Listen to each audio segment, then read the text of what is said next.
Okay, so what to teach for preschool?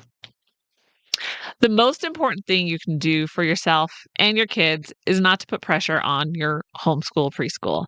And I know as moms, again, we want to do all the right things for our kids, and that usually equals adding more to your homeschool or doing more. But these are the years to step back and take a relaxed approach to your homeschool. The three most important things you can do in your homeschool preschool is encourage free play, read books, and have fun. Let kids use their imagination to explore the world around them. So, yes, my daughter has two imaginary friends, Sally and Emma, and they have some exciting adventures together. Let me say, Sally and Emma can pretty much do anything. There's nothing that stops them. Books are also a great way to connect with your kids.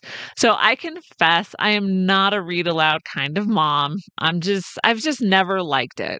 So I may not read with my kids every day, but we do get in a few days per week and it turns into snuggle time. My 8-year-old has a schedule for when we do bedtime stories. so, so it does happen, just not every day. The most important thing you can do is enjoy your kids. Have fun with school, and this will influence their attitude as they get older. At this age, kids are typically learning to recognize and or write their names, colors, shapes, letter recognition, and counting. All of these things can be done through play and reading books together. So it becomes a more natural way of learning instead of sitting at a desk to do formal learning. So my preschooler does have a desk because she wants to be like the big kids. She also has workbooks that she can do when she wants. And I created name pages for her. So I found a dashed font, put her name on it, printed them, and of course, every homeschool mom's a must-have tool. Then I laminated them. And so she uses a dry erase marker to practice her name. And she loves it. There isn't any forced time. If she wants to read or do schoolwork, then she will ask me and we will do it. Homeschool preschool should be a relaxed time for you and your child. If you are feeling frustrated or forcing it, then the best thing you can do is stop and reevaluate it. It is completely normal for kids to not be interested in formal school at this time.